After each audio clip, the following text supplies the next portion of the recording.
Yo, what's going on, snipers, and welcome back to our Winnipeg Jets franchise mode here in NHL 24. So sorry if I sound a little bit off. I am dealing with a cold at the moment, so my voice might sound a little bit weird at times, or I might have to clear my throat, or randomly if I sneeze or cough or something, you know why. But anyways, if you didn't catch the last episode, we took on the Colorado Avalanche in the second round of the playoffs, and it was not a good time for our entire team as we end up getting swept by the Avs. The Avs were just dominant offensively, and from a defensive standpoint, we were not that good at all. There was a lot of guys that were very bad in the plus-minus department. And then, yeah, obviously the Avs went on to win a Stanley Cup, so that was at least kind of good that we lost to the best team. It kind of gives us a little bit of hope that if the Avs weren't in the playoffs, maybe we could go further than that. But you could see the Avs were very dominant in their Stanley Cup victory as they went through every team in 6 or less games. So there is that. And yeah, player stat wise, like I said, I was not fond of our defensive play in that series. As you could see, basically in the plus minus department, we had guys struggle immensely. Like Neil Pionk played 5 games because he came back from injury and he was -7. Nick Ehlers was -7. Kyle Connor, Mark Scheifele, like the entire main core was very bad on the plus minus department. Only person I was very impressed with, I think, in the entire playoff run was Josh Morrissey with his 10 points.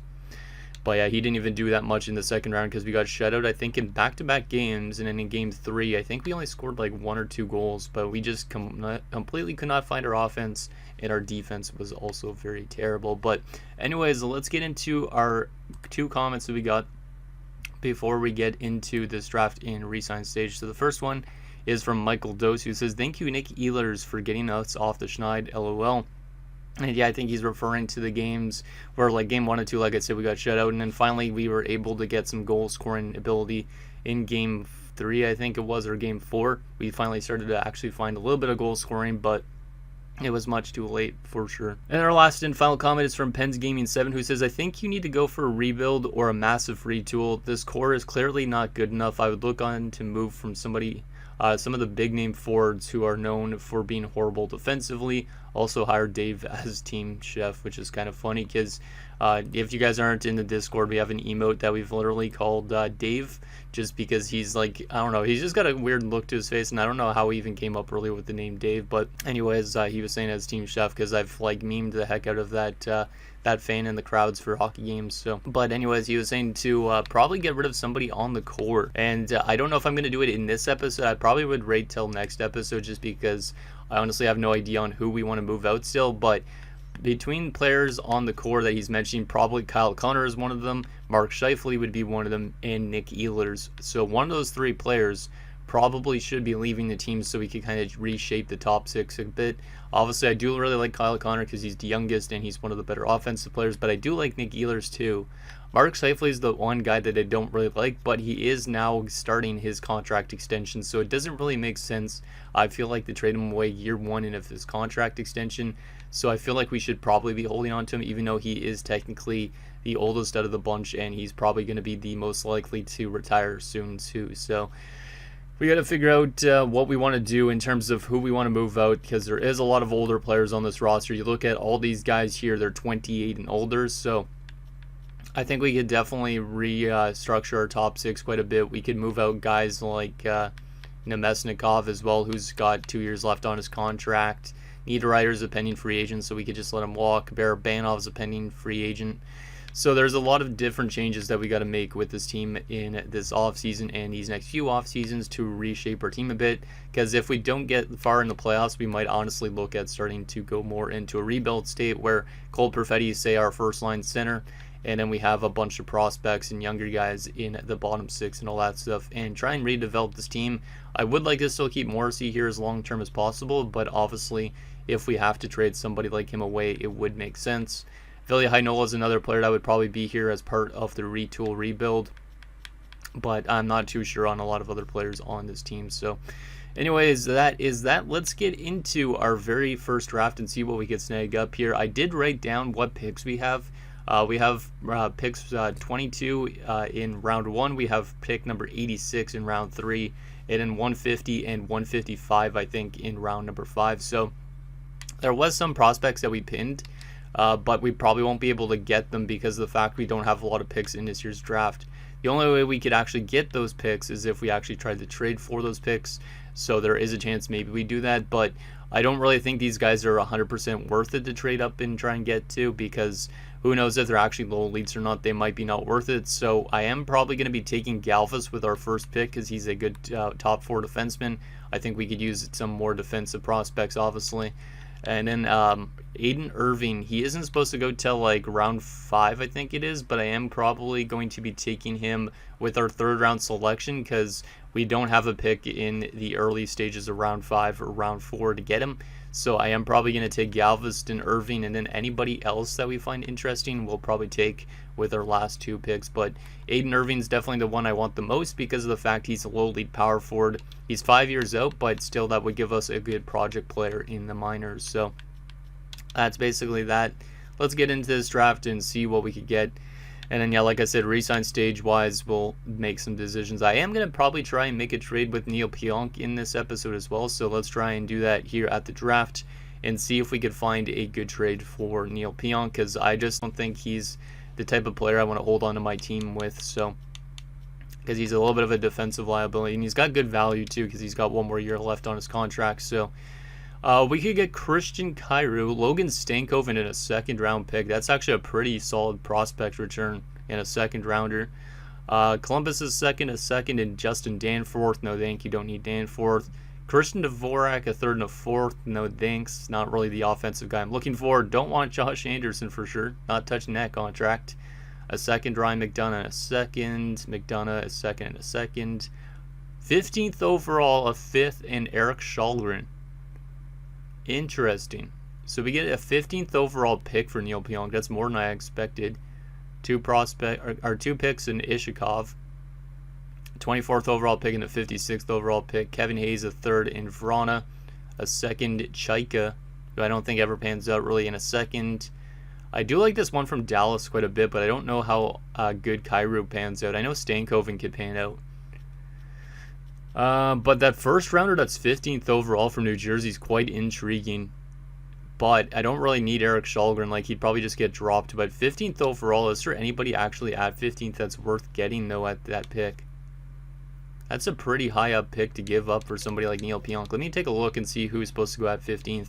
Because I might want to take that one from New Jersey. If there's anybody that's worth stealing there at 15th, maybe we make this trade. Let's see. 15th, real player, don't really care, real player. Probably just top 6 forwards, to be honest.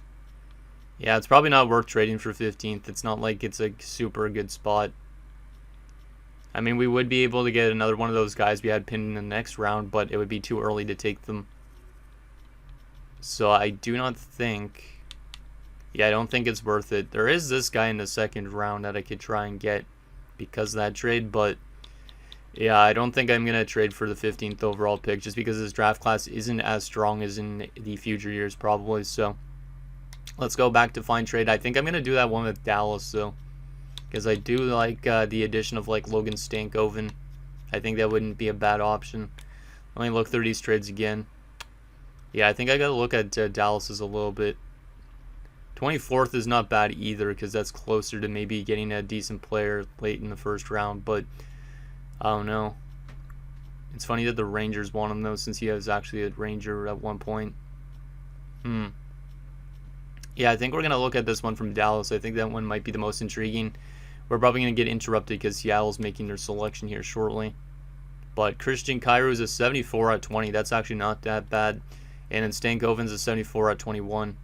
And yeah, we do get interrupted. So Yakupov going to Seattle, 77 overall 2-way defenseman. Just in case you guys wanted to see what the 1st overall pick was looking like. We do also need to address our scouts in next episode. So please remind me about that, because if we get ourselves some good scouts, we'll actually have the draft class properly scouted out a little bit. Let's see if the Dallas has that trade still on the board. Yes, they do. Okay, good. Yeah, I think this is the one we're going to do. That 2nd round pick, that's 53rd, we'll be able to grab one of our other prospects with. So I do like this trade quite a bit. We get one of those prospects we had pinned, potentially. We also get Stankoven and Kyrou. So yeah, this is what we're going to do. So Neil Pionk to the Dallas Stars for Kyrou, Stankoven, and a 2nd round pick. Damn, there we go. So Pionk is gone. And we get ourselves 2 good prospects. Hopefully they could pan out. I don't know how good they're going to pan out, but those guys could be trade assets too, so I don't mind that quite a bit. So Neil Pionk is gone. Let's take a look at the rest of these top 5 players. Berkeley Catan going to Arizona. Vancouver will take Sam Dickinson, is his name, right? Yeah, Sam Dickinson. Thought so. Philly is going to take Tanner Howe. Okay. And Nashville at 5 takes Motto, the generated guy. Yeah, see, this is not a very strong top 5 because everybody here is not even NHL ready. So I am okay with not having a super high up pick this year, which is nice. So let's into our pick at 22 here and see what we could get. There's all these real players, but there was that top 4 I had pinned, so I think I'm going to go for him. Yeah, I think we're going to go for Thomas Galvis. I don't know if he's a real player, but he looks like he's going to be a solid top 4 with good shooting, good puck skills, good senses, 3 years out. Yeah, let's take him. He's also listed as a gem, so Thomas Galvis, welcome aboard. 66 overall, pretty solid, medium top 4. There's probably some other good guys in this part of the draft, but if he's a generated player, I would have rather take him anyways. His shot power is not super hard, but he does have a good accurate shot, it seems like. Offensive awareness and defensive awareness is the same. Interesting player for sure. Can play both sides, which is also very, very nice. So there's that. Let's into our next pick at 53rd here, because we do now have a second rounder thanks to that trade with the Dallas Stars. Let's see. No, I didn't want to go scout recommended. Yeah, we can take either one in Nilstorp or Pekka Ryan, and then we'll be able to get the other one. We'll probably take Irving with our next pick, and then we could take one of these guys right now. So let's take a little bit of a comparison. Megas Nilstorp looks actually pretty solid with some Bs maybe. And then Eno, yeah, Eno doesn't look as good. So I think we got to go with Magnus Nilstorp here. He's a big guy, 6'5", 212, 3 years out. So he might be top 6. He might be a low elite. I think we definitely go with him here. And then Aiden Irving would be our next pick. So Magnus Nilstorp, this is from our Dallas trade. Let's see how good he is. He's a low top 6. Are you kidding me? Wow, okay. Well, that sucks. I was hoping he'd be a low lead, but low top 6 at 65 overall at 18 is actually pretty solid. Because maybe he actually develops into being something for as top 6 like that. But if he doesn't, that still kind of sucks. But oh well. Now we'll be able to take that low elite here in this round. At least we know for sure that this guy is going to be a low elite. So we will take Mr. Aiden Irving here because I don't know for sure on Pekka Ryan. And I feel like he's going to be a very low overall if he is a low elite. Same with Irving anyways, but we got to take Irving here. So Aiden Irving, welcome to Winnipeg. Yep, he's a 50 overall, so he is a bit of a project, but very excited for this guy. He wears number 13, which makes me think of Timo Solani when he was a Jet. So that's kind of neat. So yeah, this guy's a good project player, but still very excited to see if that guy develops into being a good power forward for us down the road. So there's our last pick almost of this draft already. We got 2 more to go, and I honestly have no idea what I want to go with at this stage. There is a couple top 9 forwards that might not be a bad option, but both of them look like not great at all. Probably ones that won't pan out. Maybe a goalie prospect. Is there a goalie prospect? There is one. There's 2 actually that are both fringe starters. Maybe we'll go with Ivanov here. Weakness and character, no weakness. Leadership strength, interesting for a goaltender to have. Let's go with Ivanov. I might go with both goalie prospects just to give us some goalies in the system because I'm pretty sure we don't have a lot. So let's go with Ivanov here first. Medium backup. Ooh. Wasn't expecting to be a backup. That kind of sucks. Hopefully the other guy doesn't go off the board soon then. And our last pick of the draft, let's see if there's anything else we could find here in round 5. That's actually kind of hilarious. There's a generated Malkin right before a real Crosby. What are the chances? Okay, let's see any potential players that we might want to just try and snag up here that could be good. Johan Carlson. Let me look at these attributes. This guy's kind of intriguing, but I think he's a real player because I've never seen that name generated before. So, yeah, honestly, let's just go with the other goalie if he's still there, which he is. Let's just take him, get ourselves a fringe starter prospect. So there you go. There's Per Prince. A couple goalie prospects maybe to build around for the future, but they could also be trade chips if they don't develop into being really good goalies. So there you go. there is our entire draft, because I don't think we're going to be making any more trades. Not a bad draft, I'd say, for us. I mean, we got a top 4 prospect in Galvas. Nilstorp could be intriguing, even though he does have only low top 6 potential. He also might be just a career AHLer. And then Irving hopefully develops into being something decent. And yeah, we got rid of Neil Pionk, and we brought in Logan Stankoven and also Christian Kyrou. So don't mind that. Now we get to the resign stage. Let's not bring back any of our AHL coaches and try and find some new coaches for the minors maybe at some point. But who we got to resign? We only have 18 million in cap space. Oh my goodness. Yeah, see, this is where it's going to get problematic, is the cap situation. So all of our RFAs, I wouldn't mind giving Heinola a multi-year deal, but we don't have always a lot of cap space. I could do like a 4-year deal at like $2 million bucks. I am going to qualify all the rest of these guys though, I think, unless they're asking for more. That's okay. Then qualify them, I guess, for 1050. Let's qualify you as well. But yeah, I don't know which direction we want to go with this team. Do we go into full-on rebuild? Do we go retool and try for one more season to try and get ourselves that Stanley Cup? Or do we completely like decide to blow up this team a bit? Or actually, I already said that. Or do we try and just like add as much good pieces as possible? Because 18 million in cap space is not going to get us a lot. Like Pens was saying, we probably want to flip away somebody from the core. If we were to move out, say, Kyle Connor or Nick Ehlers, we'd free up a lot of cap space.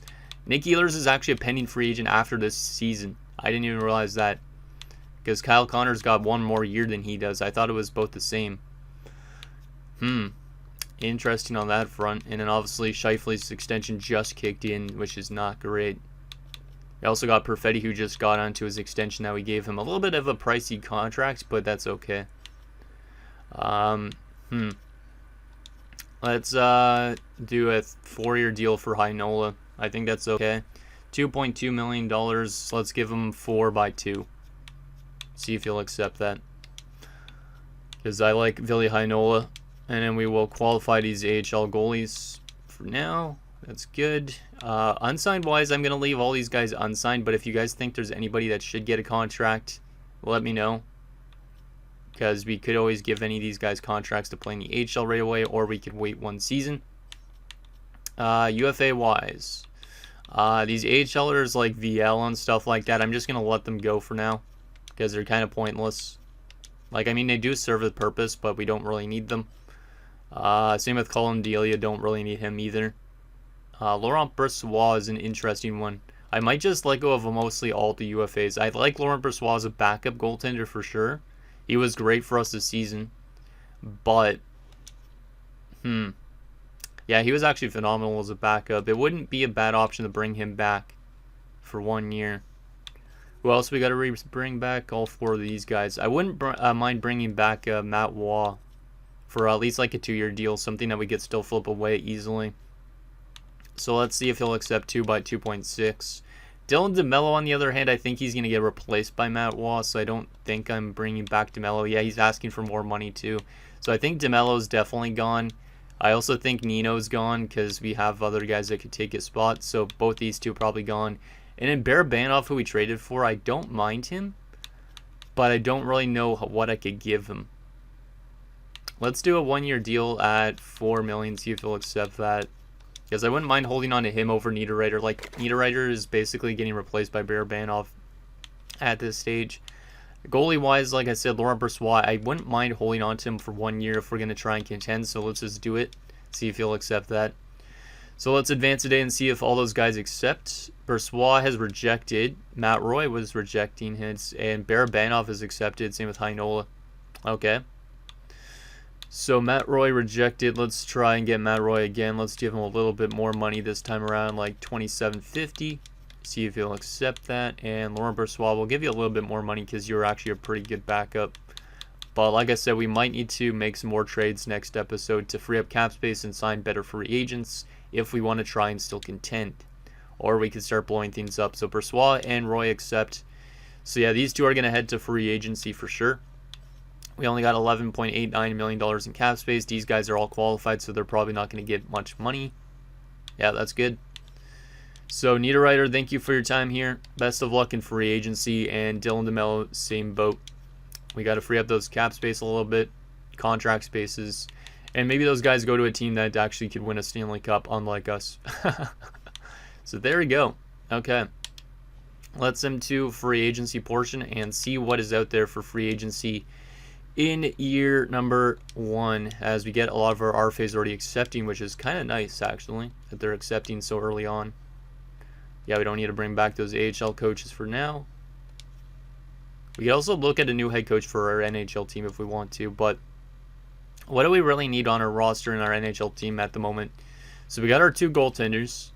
Defensively, we got 1, 2, 3, 4, 5, and 6. We could definitely use a defenseman because, yeah, that's not going to cut it for sure in terms of winning a Stanley Cup. Like, we definitely need more right-handed defensemen. So I'd say, like, maybe 2 more right-handed defenders because I think Capobianco or Sandberg would be depth. So 2 right Ds. I'm going to write that down on paper here.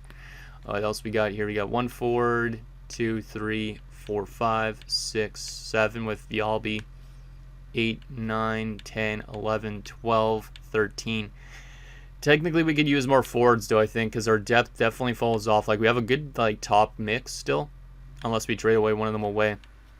Second line's not terrible, but could definitely use some work. Third line could use a little bit of work. Yeah, we could definitely bring in some more forwards. So let me show you guys what is available free agency-wise and trading block-wise. And then I think that'll be it for this episode at that stage. So definitely the defense is a big priority with our 11 million we have. But like I said, if we free up some cap space, we could definitely bring more in. So we don't really need a goaltender, but the best goalie out there is Ilya Samsonov. Also Marc-Andre Fleury, Pavel Francouz. Dustin Wolf went to free agency. No, he's an RFA. Okay, I was going to say, if Calgary didn't even try and get him, I would have been sending that to EA right there. God damn. Okay, so not that we need a goalie, but there's the goalies. Defensively, there is a right-handed defenseman in Filip Hronek, but that would cost us most of our cap space we have left. Is he an RFA? He is an RFA, actually, at the moment. I didn't even realize he would be an RFA. Never mind. But if we want right-handed defenders, John Klingberg, Chris Tanev would be not bad. He'd be a great upgrade from DeMello, but he is going to be getting paid $5 million. So, Tyson Barrie's also there. I don't want Tony DeAngelo, no way. TJ Brody. There's a lot of right-handed defenders, which is nice. Eric Johnson. What else we got here? Dante Fabro is probably an RFA. He's a UFA. Dante Fabro. I don't mind that. Surprised that Nashville just let him walk. Dante Fabro would be a decent addition. He was a minus 34 in Nashville last year, but fits all of our power play lines and all that stuff right now. He'd be like basically the exact same thing as DeMello, but younger. So I wouldn't mind Dante Fabro for sure.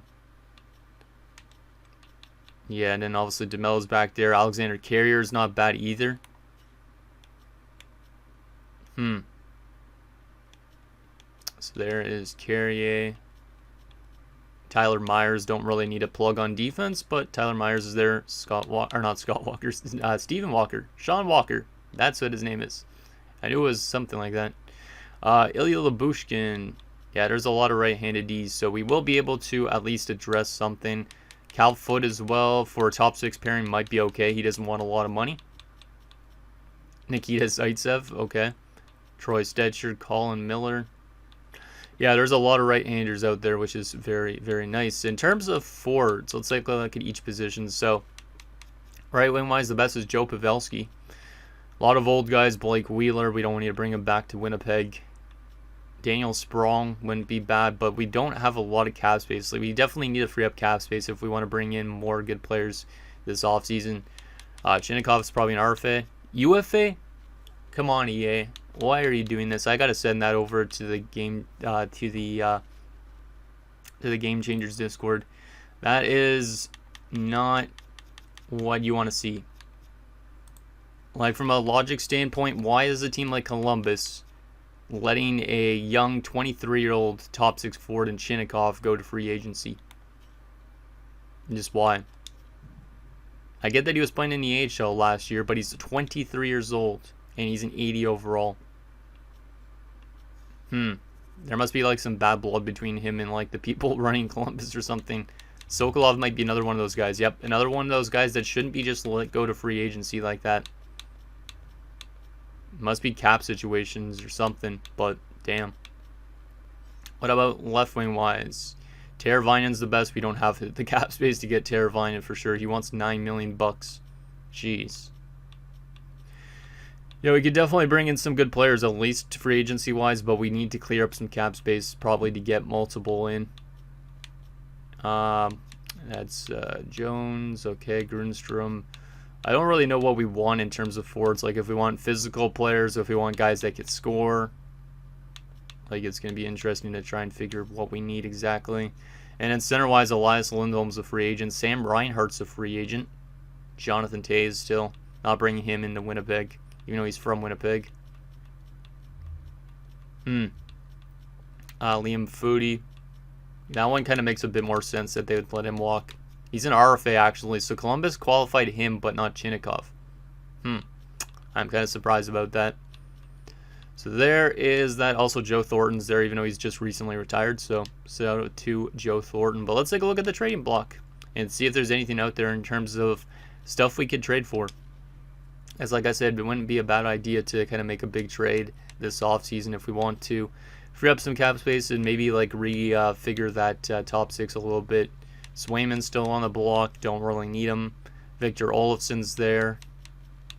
Interesting. Anything else on the block? A lot of prospects that we don't really need. Corey Perry, Athanasiou, Donato. Not really what I'm asking for. Same with Josh Bailey. Josh Manson, Ryan Johansson. Arturi Lehkonen isn't bad, but Miles Wood.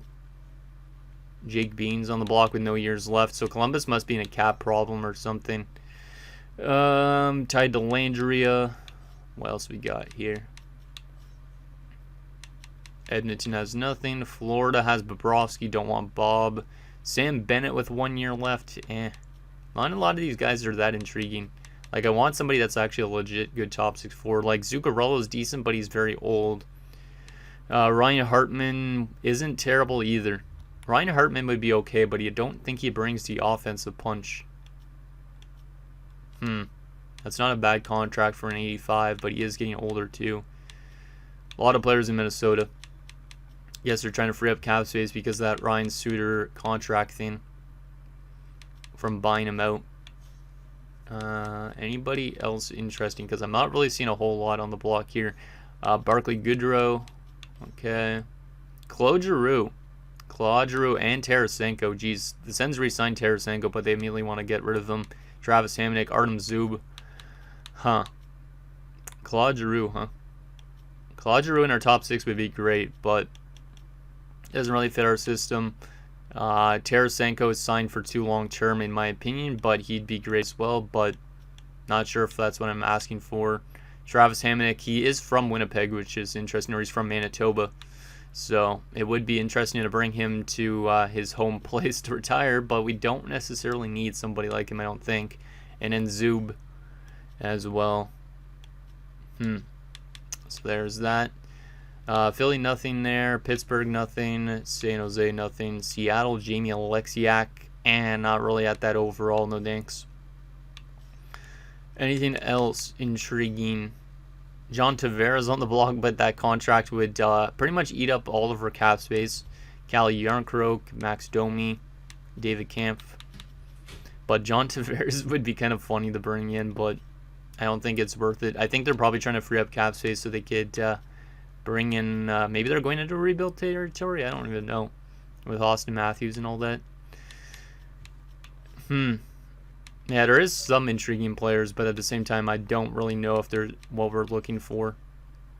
So that's that, and that's going to do it, guys, for this episode of our Winnipeg Jets franchise mode. So in next episode, we will take it to free agency. We might make some trades depending on what you guys think, and we will start up the year 2 season simulation and see what this team could do, because I think I still want to maybe try and contend for the playoffs for one more year before tearing it down. But if you guys think we should go rebuilding route now, let me know what you guys think, and maybe we will do that. So anything down below, and I'll see you guys next time.